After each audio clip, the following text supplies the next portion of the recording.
Ya, halo semuanya, selamat pagi. Gimana kabarnya hari ini? Ya, semoga semuanya baik-baik saja ya. Semoga kita selalu dalam keadaan yang sehat, sehingga kita bisa terus untuk menuntut ilmu. Sebelum memulai pembelajaran pada hari ini, silahkan Ketua kelas untuk memimpin doa. Silakan.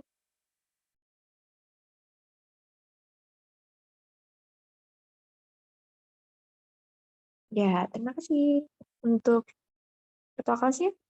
Oke, namanya Dito. Terima kasih untuk Dito. Ya, iya, Ibu lupa. Oke. Untuk memulai pembelajaran hari ini, oh ya, sebelumnya kita absen dulu ya, yang nggak mau masuk, yang hari ini nggak masuk siapa? Oke, Dita hadir, Dito. Oke, oh Anin ya yang hari ini nggak masuk. Oke, Anin. Cuman Anin berarti yang hari ini nggak masuk. Oke, sebelum mulai pembelajaran hari ini, Ibu akan merekas kembali pembelajaran yang telah diberikan pada minggu lalu. Kira-kira dia masih ingat ya pembelajaran kita pada hari yang lalu itu apa ya, tentang apa ya? Oke, aduh ada yang lupa, ada yang masih ingat, kira-kira apa nih kita? Ya betul ya, yang kemarin kita bahas itu tentang konfigurasi elektron. Sebentar, Ibu akan share screen.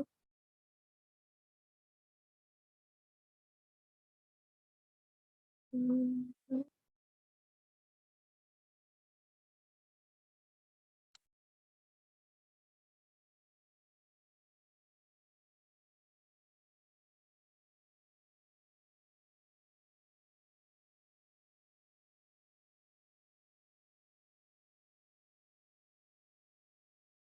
Nah, ini ya, kemarin kita belajar tentang konfigurasi elektron.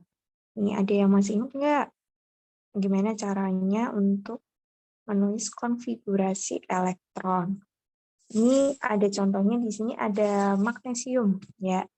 Ini kita tahu bahwa magnesium itu memiliki nomor atom sebanyak berapa? Ayo kita hitung ini. Ada dua, 6, dan 2. Berarti totalnya ada 12. Atau kita bisa lihat dari ini. Ya, angka 12 di bawah ini, 12 mg ini menunjukkan nomor atomnya. Kemudian kalau kita mau mencari konfigurasi elektron berdasarkan kulit atom, ini bisa diketahui bahwa diingat-ingat ada kulit atom pertama itu untuk elektron valensinya penuh itu sebesar 2, kemudian untuk kulit kedua ada 8, kulit ketiga ada 8 juga, namun karena di sini kita yang kita butuhkan hanya 12, maka kita kita mencari jumlah sebesar 12. Di sini ada 2 kemudian ditambah dengan 8, kemudian untuk menjadi 12, maka di kulit ketiga akan terisi sebanyak 2. Maka dari sini dapat diketahui bahwa elektron valensinya yaitu sama dengan 2. Jadi bisa diketahui ya bahwa elektron valensi dari magnesium sendiri ini adalah 2, karena ini dari tadi konfigurasi elektronnya. Nah, ini akan berkaitan dengan materi yang akan kita pelajari pada hari ini. Oke, di sini ada gambar apa ya? Ayo, siapa nih yang bisa menjawab? Kalau nggak bisa jawab, kebangetan. Iya, benar. Ini adalah garam. Garam ini merupakan salah satu benda kimia yang sering kita ketemui di kehidupan kita sehari-hari. Karena biasanya kan kalau garam ini diperlukan ketika kita untuk memasak ya biasanya di dapur. Sering kita temui. Nah, ada yang tahu nggak ini kira-kira apa rumus kimia dari garam? Ayo, siapa ini? Oke, silakan Dita. Oke, NaCl. Bagus. Selanjutnya ada yang mau menjawab? Ada yang berbeda pendapat mungkin? Oke, berarti semuanya sepakat ya bahwa rumus kimia dari garam sendiri merupakan NaCl. Nah, NaCl itu dari apa ya? Na itu apa? Na itu, betul, Na itu natrium, kemudian Cl itu, ayo apa? Ada yang tahu? Cl? Ya, ayo bisa di-searching nih. Masa nggak pada ingat? Dibuka dulu SPU-nya, ayo.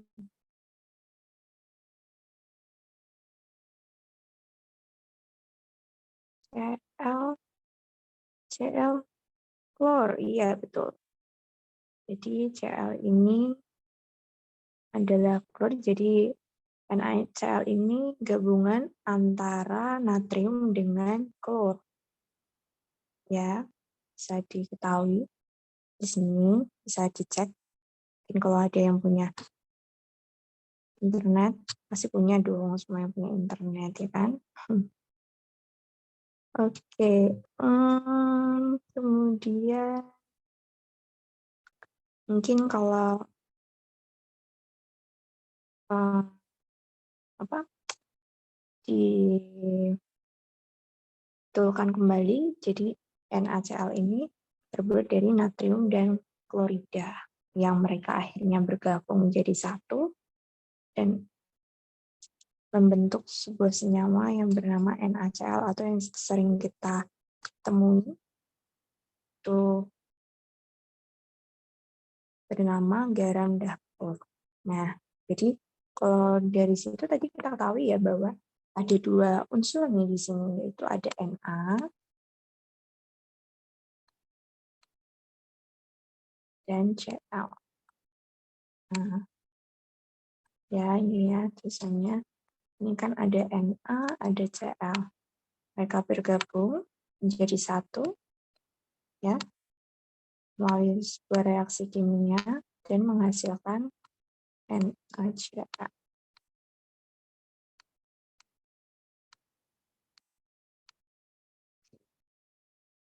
Ini hanya penggambarannya. Kalau mau tulis secara kimia, ini tulis di samping. Na,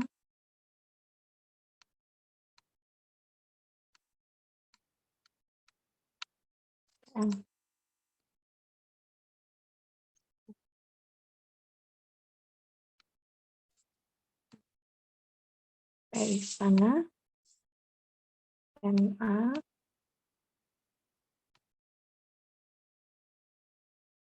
Cl. Oke, nah ini ya, tahu bahwa sini ada NaCl. Berarti dari sini kita ketahui bahwa untuk membentuk suatu senyawa atau membentuk suatu molekul itu pasti akan terdiri dari minimal dua, ya, minimal dua unsur untuk membentuk suatu senyawa. Nah, untuk membentuk suatu senyawa, mereka itu terhubung karena adanya bisa kita sebut dengan ikatan, ya, sebuah ikatan. Begitu. Untuk contoh lainnya apa Ibu? Contoh lain misalnya di sini siapa ya yang mau dikasih contoh? Oke, misalnya contohnya Anita dengan Dito. Ya, kita kasih contoh ini. Nah, kalau Anita ini kan berjenis kelamin apa ini? Ya, perempuan, yang Dito berjenis kelamin sebagai laki-laki. Nah, untuk Anita dan Dito misalnya. Anita ini menyukai Dito. Dan Dito ini juga menyukai Anita, ya kan? Tentunya untuk membentuk ibaratnya apa ya kalau kata orang sekarang pacaran gitu ya, mempunyai hubungan, bukan pacaran ya, mempunyai hubungan pasti ada salah satu yang namanya itu menerima cinta atau memberikan cintanya, ya. Nah, dari situ kan berarti ada hubungan timbal balik antara menerima dengan melepas. Ketika mereka menerima atau melepas, tentunya akan membentuk sebuah hubungan atau sebuah ikatan ya, yang itu tentunya mempunyai tujuan. Tujuannya apa? Tujuannya pasti untuk mencapai suatu kestabilan. Karena nih, contoh, ketika orang kalau sendiri itu kan pasti dia akan merasa jenuh. Ketika orang itu jenuh, pasti kan nggak stabil ya. Mentalnya itu nggak akan stabil karena dia nggak punya teman atau dia punya teman atau dia punya teman untuk curhat, jadi nggak stabil, jadi lebih rentan begitu untuk stres mungkin ya atau seperti itu. Nah, begitu juga dengan tadi garam atau NaCl. Unsur natrium dengan unsur klor itu mereka bergabung untuk mencapai suatu kestabilan. Bagaimana caranya menentukan kestabilan itu? Dikatakan stabil ketika mereka sudah menyatu membentuk suatu senyawa bernama NaCl dan mereka bergabung dan membentuk sebuah ikatan. Nah, sampai sini mungkin ada yang masih bingung. Oke, nggak ada yang dibingungkan ya. Kemudian kita lanjut.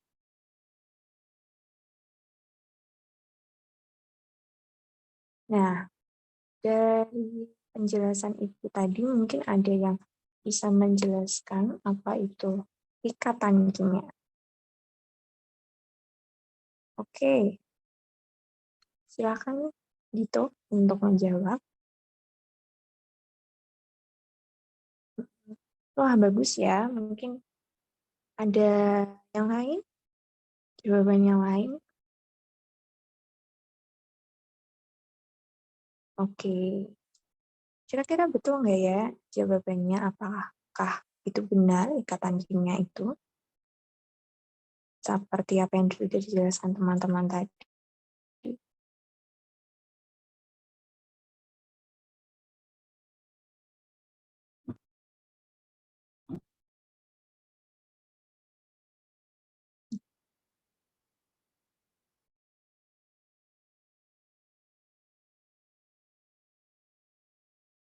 Nah, jadi betul ya, ikatan kimia adalah ikatan yang mengikat atom-atom dalam unsur dan senyawa.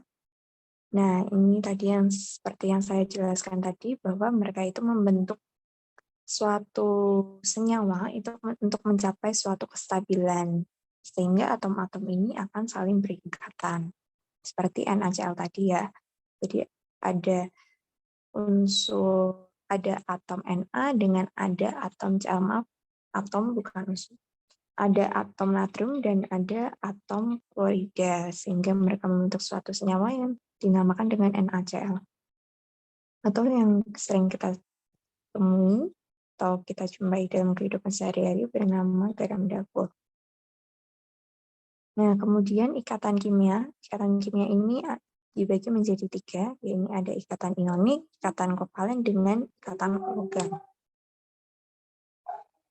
Yang pertama ada ikatan ionik, seperti yang sudah dijelaskan di awal tadi, bahwa sebuah ikatan itu akan terjadi yang namanya 2 fase, yaitu untuk menerima dan melepas. Kalau di ikatan ini kita kaitkan dengan elektron, sehingga dapat disimpulkan bahwa ikatan ionik itu terjadi karena adanya serah terima elektron. Kemudian ikatan ini terbentuk antara atom logam dan non-logam. Ini biasanya terjadi seperti ini. Kemudian ini ada contohnya NaCl tadi yang seperti saya jelaskan, bahwa di sini ada Na, natrium, bahasa Inggrisnya itu sodium ya, atom Na. Maaf tadi Ibu salah menjelaskan bahwa ini sebetulnya adalah atom bukan unsur. Kemudian ada atom klorida ya. Nah, di sini Na kulit terluarnya itu ada satu. Nah, untuk mencapai suatu kestabilan itu biasanya untuk mencapai suatu kestabilan itu kalau di dalam ikatan ini itu dikaitkan dengan gas mulia. Jadi ikatan itu dikatakan stabil apabila jumlah elektronnya itu 2 atau 8 begitu kalau kita ambil mudahnya begitu ya. Nah, ini Na memiliki atom terluarnya ini mempunyai 1 elektron, sedangkan Cl memiliki atom terluarnya ini ada 1, 2, 3, 4, 5, 6, 7, memiliki 7 elektron. Nah, kalau dilihat dari sini bahwa ada serah terima ya di sini. Ada yang bisa menjelaskan nggak kenapa Na ini justru melepaskan atomnya atau memberikan elektronnya kepada atom klorida.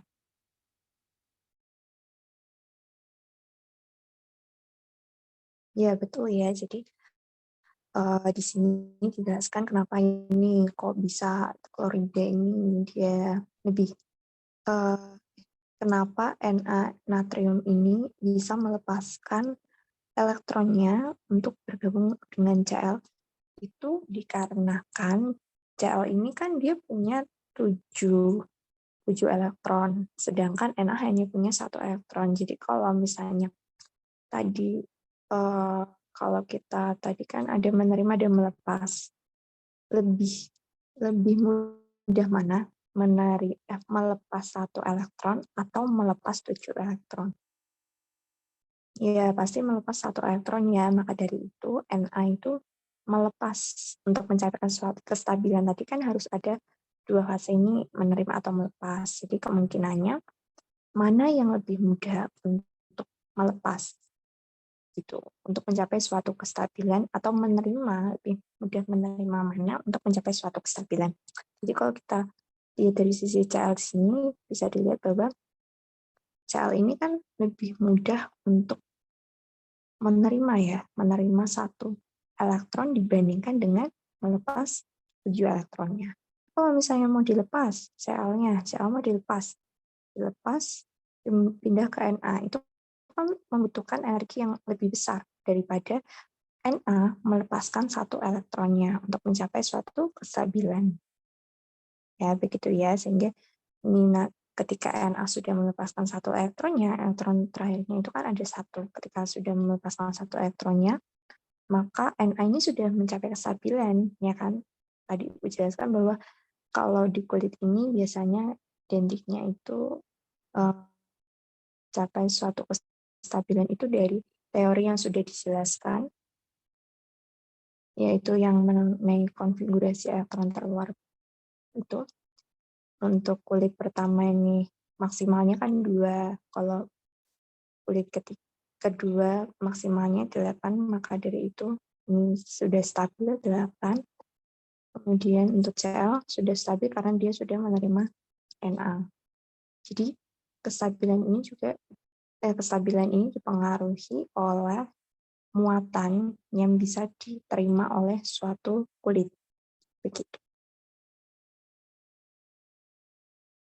Jadi satu kulit itu punya maksimal elektron yang bisa ditempati. Gitu. Kalau satu tadi kan 2, kalau kulit pertama itu ada 2, kulit kedua ini ada 8, dan seterusnya. Kemudian ada ikatan kovalen. Tadi kan udah ada ikatan ionik, itu terjadi karena adanya serah terima elektron. Kemudian kalau ikatan kovalen ini adanya pemakaian bersama pasangan elektron, atau biasa disebut dengan PEI, pasangan elektron ikatan. Jadi PEI itu adalah pasangan elektron ikatan. Nah, ikatan ini terbentuk antara atom non-logam dan non-logam. Misalnya ada gas hidrogen atau H2, kemudian ada air H2O, kemudian ada karbon dioksida, ada CO2 dan lain sebagainya. Nah, di sini ada contohnya. Contohnya adalah Cl2. Cl2 di sini ada 2 Cl ya berarti karena kan dia jumlahnya 2. Cl ini memiliki elektron valensi sebanyak 7, karena dua-duanya Cl, berarti untuk mencapai suatu kestabilan itu kan tadi dikatakan bahwa untuk mencapai kestabilan itu patokannya adalah gas mulia, sehingga 8 begitu ya, sehingga kan memerlukan satu elektron. Jadi keduanya ini membutuhkan masing-masing satu elektron. Jadi karena di sini membutuhkan masing-masing satu elektron dan di sini ada satu elektron yang bebas begitu, sehingga elektron ini akan digunakan secara bersama-sama. Jadi Cl yang pertama dia akan menerima satu elektron, begitu pula dengan Cl yang kedua. Jadi ini makanya secara bersama ya. Nah ini kalau seperti ini itu dinamakan dengan ikatan kovalen tunggal. Nah ini struktur Lewis-nya ya, sehingga membentuk Cl2. Nah kemudian sebelum melanjutkan ke tahap yang selanjutnya, ini ada struktur Lewis. Struktur Lewis ini untuk memudahkan ketika untuk menggambar struktur Lewis, karena selanjutnya kita akan mengkaitkan struktur Lewis dengan ikatan kovalen yang lainnya. Ini ada tabel periodik elektron valensi unsur golongan utama. Ini ya, ini struktur Lewis bisa dilihat. Struktur Lewis ini biasanya dilambangkan dengan X atau titik-titik ya, seperti ini. Ini ada contoh dari pembentukan reaksi kimia dari MgO. Mg memiliki 2 elektron valensi, kemudian O memiliki 6 elektron valensi. Nah, untuk mencapai suatu kestabilan, Mg ini akan melepaskan 2 elektronnya, dan O akan menerima 2 elektron dari Mg, karena kan tadi lebih mudah untuk melepas 2 elektron. Sehingga karena Mg ini melepaskan 2 elektronnya, tentu dia memiliki kekurangan 2 elektron ya, sehingga ini dilambangkan dengan 2+, karena dia kan kurang elektron. Elektron itu kan sifatnya negatif.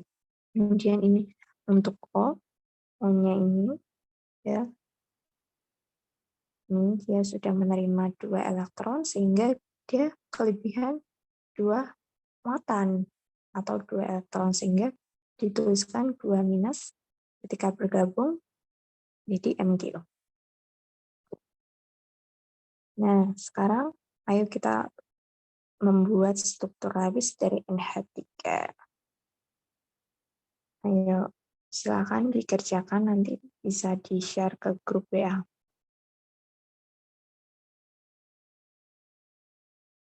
Ya, oke, sudah dikerjakan. Ini ada jawaban dari angin. Oke, kita cek ya. NH3, kita membuat NH3. Nah, ini ada struktur Lewis-nya NH3. Jadi kalau kita gambarkan di sini,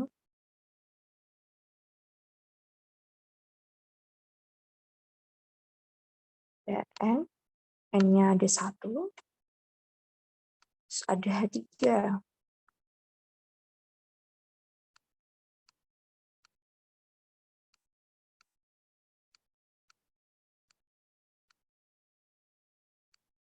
Ini ada 3.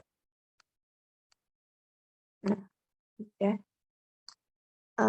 Tadi untuk menggambarkan suatu struktur Lewis itu dikaitkan dengan elektron valensinya. Jadi kita harus mencari masing-masing dari elektron valensi dari N dengan H.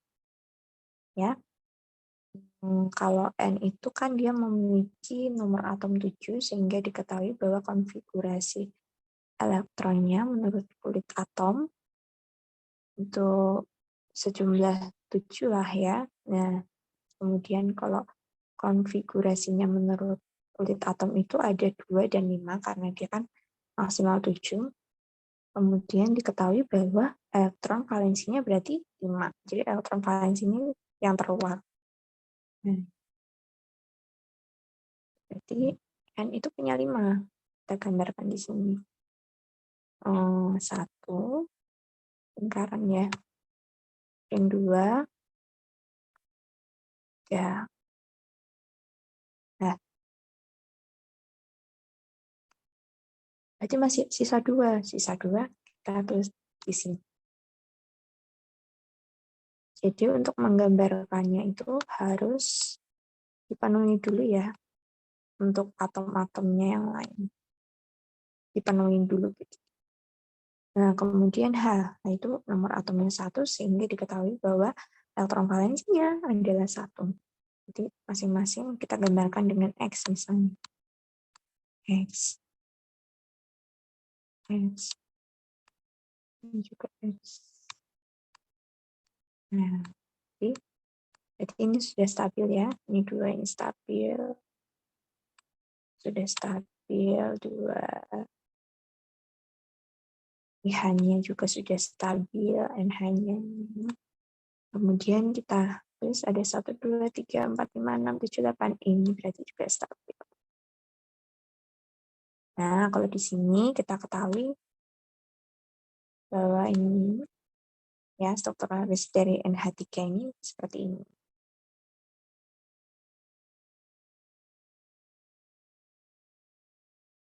Oke, lanjut ya.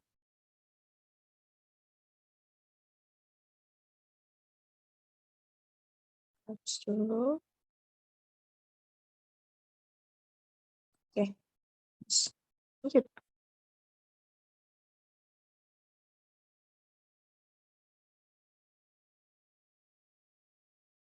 Nah, ini ada contoh lagi dari CH4. Ayo. Ya, untuk menghemat waktu kita kerjakan secara bersama-sama saja ya. Nah, ini CH4.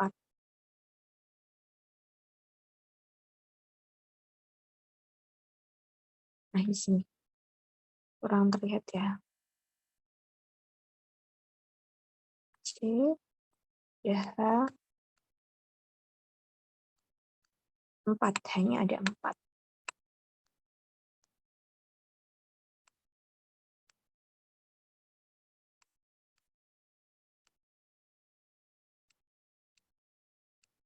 Nah, ini C itu dia nomor atomnya 6.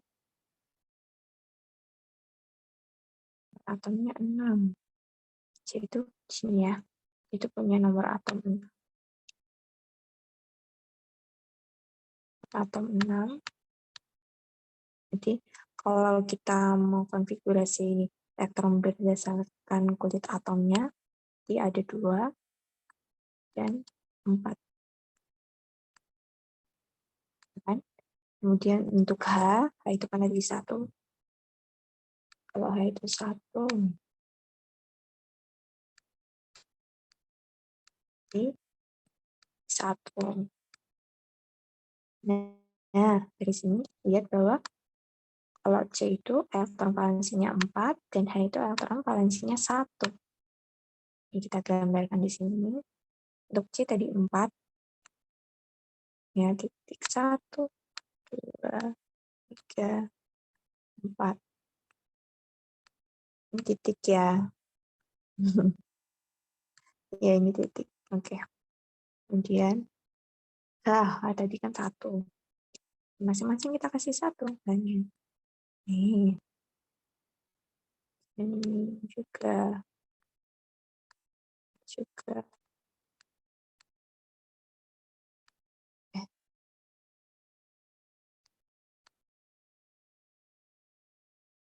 Ini ya. Enggak ada.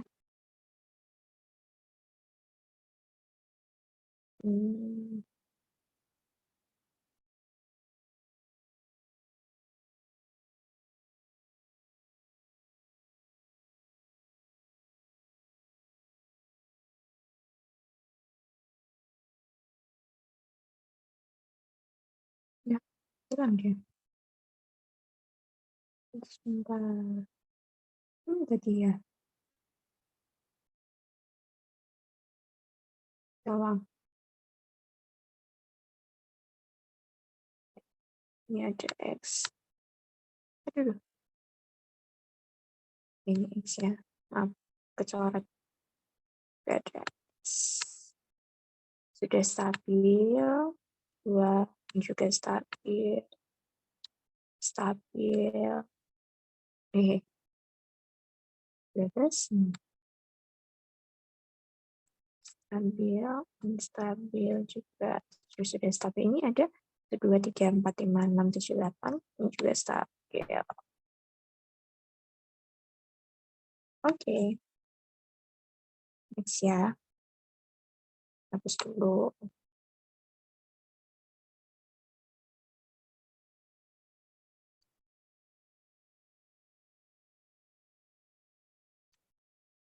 Oke, kita next.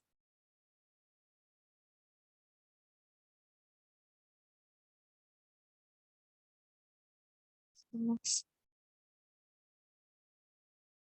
Nah, ini ikatan kovalen yang sudah kita bahas tadi di awal. Jadi ikatan kovalen itu ada 3. Ini ada ikatan kovalen tunggal, rangkap 2, dan rangkap 3. Untuk ikatan kovalen tunggal, ini bisa dilihat ada pemakaian elektron secara bersama-sama. Ini dia tunggal ya. Jadi dari H dengan H ini membentuk gas hidrogen. Dan ini dinamakan dengan pasangan elektron ikatan. Karena kan duanya ini saling berikatan ya. Tuh, kalau misalnya ada tadi contohnya di sini. Ini dari N. N ini dia punya 2 elektron. Tapi itu kan punyanya N, dia nggak berikatan dengan H. Jadi di sini dia merupakan pasangan elektron bebas. Kan bebas, tidak ada ikatan. Sedangkan kalau yang di sini, ini ada ikatannya antara N dengan H. Ini dinamakan pasangan elektron ikatan atau bisa kita sebut PEI. Sedangkan ini adalah PEB atau pasangan elektron bebas. Lanjut lagi yang tadi. Nah, ini kemudian ada ikatan kovalen rangkap 2. Jadi dua-duanya ini sama ya seperti tadi, cuman bedanya itu di sini kan dia jumlahnya 1 di sini. Sedangkan kalau di sini kan dia ada 2 kalinya. Ya kan? Ini bisa dilihat. Nih, kalau biasanya digambarkan itu kalau dia mempunyai 2 ikatan rangkap bisa dilihat dari ini. Ini dilambangkan dengan garis 2 ya, atas bawah, atau kalau kita lihat secara garis seperti sama dengan begitu. Cuman ini kan panjang. Bisa panjang, bisa pendek, tergantung yang menulis. Oke, kita next. Ini contoh dari gas oksigen. Kemudian untuk rangkap 3 ya berarti dia 3 kalinya dari rangkap tunggal ya. Ini ada 3. Rangkap tunggal, maaf. Ikatan tunggal. Nah, ini digambarkan dengan garis 3. Kalau tadi rangkap 2 adalah garis 2, sedangkan kalau rangkap 3 adalah garis 3. Jadi kalau di sini kita lihat ada PEB-nya. PEB-nya ini ada ini. Ada juga nih di sini. Sedangkan PEI-nya yang ini. Yang di tengah-tengah. Oke, next. Ada ikatan kovalen koordinasi. Nah, ikatan kovalen koordinasi ini adalah ikatan yang terjadi apabila ada satu atom yang memberikan pasangan elektron, sehingga atom pasangannya tidak dapat memberikan elektron. Jadi, satu atom ini dia memberikan pasangan elektron secara sekaligus. Jadi kan kalau yang tadi, ini seperti N, seperti O, ya ini gas oksigen ini kan keduanya ini saling memberikan elektronnya, ya. elektron valensinya untuk membentuk suatu ikatan. Sedangkan kalau koordinasi itu, dia hanya satu atom yang memberikan atomnya, jadi dua atomnya, sehingga dia itu membentuk sebuah pasangan begitu.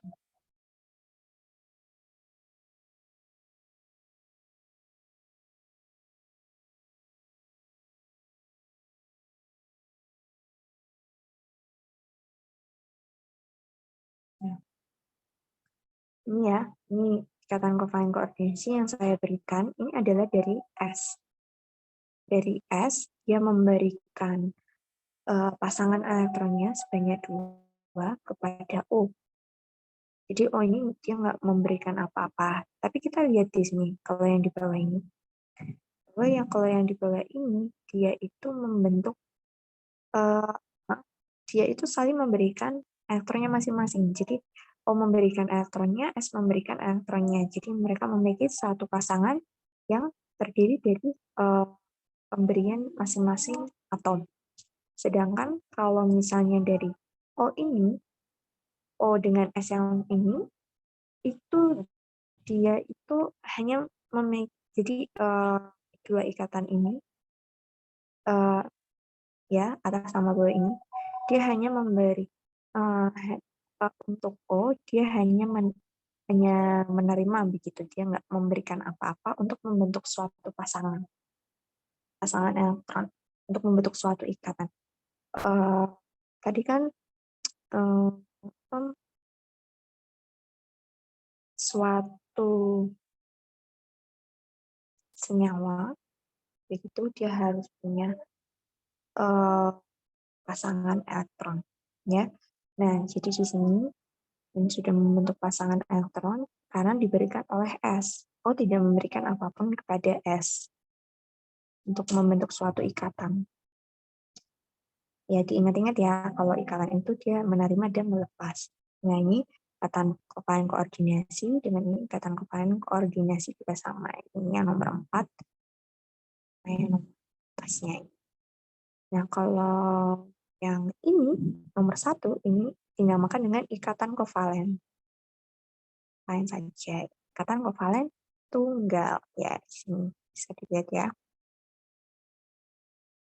Ada yang dibingungkan mungkin? Ada yang mau ditanyakan? Oke, tidak aja ya. Lanjut. Kemudian yang terakhir ada ikatan logam. Jadi ikatan logam itu terbentuk antara atom-atom logam dengan spesies bermuatan positifnya itu tidak bergerak dan elektron bergerak. Ini ada muatan positif, positif, positif, positif, positif, kemudian ada muatan negatif. Muatan negatif ini kan dia ibaratnya itu adalah renggang-renggang, ya. Namun di sini positif itu tidak bergerak, dia hanya diam di tempatnya. Karena hanya elektron yang bergerak, maka dia itu bisa bergerak kemanapun selama ada celahnya begitu. Nah ini, misalnya elektron ini dia mau bergerak ke yang ke sini, ke daerah sini, ya itu bisa juga. Karena kan elektronnya itu bergerak kemana saja. Nah, ini sekian dari PPT-nya. Oke, selanjutnya Ibu akan memberikan soal, akan Ibu share ke grup WA, kemudian bisa dikerjakan. Ya,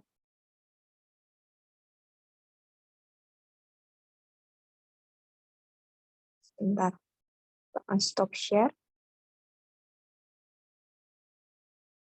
Oke.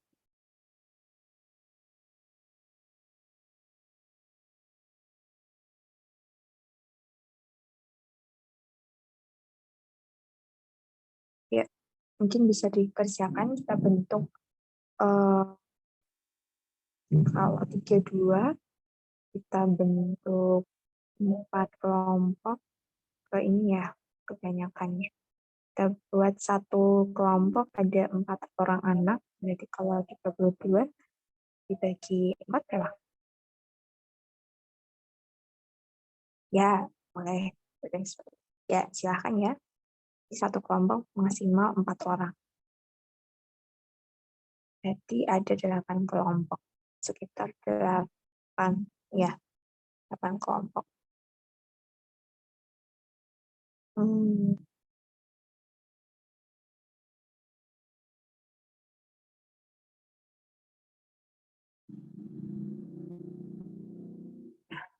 Oke, sudah selesai ya. Nah, ini soal-soalnya nih, ya, yang tadi nih. Oh, ada yang belum selesai. Ya, berapa menit nih? Oke, 10 menit lagi.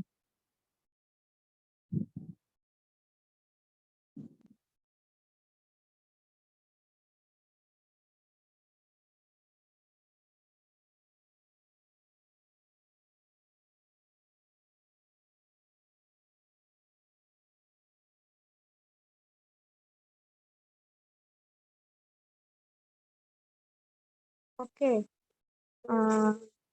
maaf, tadi kok keluar. Ya, oke. Dari kelompok berapa ya? Kelompok 2. Ayo, nomor 1 yuk dijawab. Nomor 1 perwakilan. Oke. Oke, betul. Jawabannya B.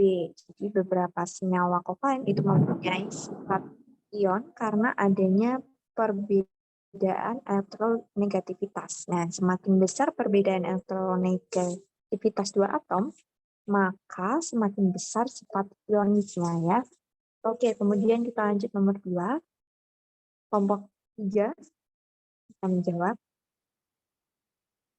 Oke, jawabannya betul. Itu adalah yang A ya, unsur yang tidak memiliki perbedaan elektronegativitas. Nah, ikatan kovalen itu dapat terjadi antara unsur dengan perbedaan elektronegativitas yang kecil. Bahkan tidak ada perbedaannya sama sekali atau memiliki unsur yang sama. Sehingga membentuk suatu senyawa diatomik. Contohnya itu ada Cl2. Nah, kemudian untuk nomor 3, oke, nomor 3 betul jawabannya adalah A. Atau ada yang berbeda pendapat? Oh begitu. Ya, boleh. Ada yang menjawab B. Oke. Di sini jawabannya adalah yang A ya. Ini yang ditanyakan adalah ikatan kovalen dan ikatan kovalen koordinasi. Di sini ikatan kovalen, nomor 1 ini adalah ikatan kovalen, 4 ikatan kovalen, 3 ikatan kovalen, dan 5 ikatan kovalen. Sedangkan yang kovalen koordinasi adalah yang nomor 2. Jadi jawabannya adalah yang A. Kemudian nomor 4. Oke, nomor 4 jawabannya untuk kelompok 5. Oke, apa jawabannya? Oke, jawabannya adalah A. Ya, jadi betul ya, gaya yang bekerja pada ikatan kovalen adalah gaya-gaya elektrostatis antar atom. Jadi antar inti atom itu terjadi gaya tolak-menolak dan gaya tarik-menarik terjadi antara elektron dan inti atom. Nah, penjelasannya. Kemudian yang terakhir, kelompok 1 menjawab. Oke, yang B. Mungkin ada kelompok lain? Oke, C. Oke, yang lain. A. Wah, ada perbedaan pendapat nih ya, yang banyak. Jadi bagus ya kalau sudah berani untuk menjawab dan untuk mengungkapkan pendapatnya. Jadi jawabannya betul adalah A. Nah, kenapa sih jawabannya itu yang A, HF? Karena itu kalau kita mau cari yang paling polar, itu dilihat dari beda keelektronegatifannya yang besar. Jadi dilihat dari beda keelektronegatifannya. Baik, cukup sekian. Mungkin ada yang mau menyimpulkan nih kegiatan hari ini apa? Materi yang sudah dijelaskan.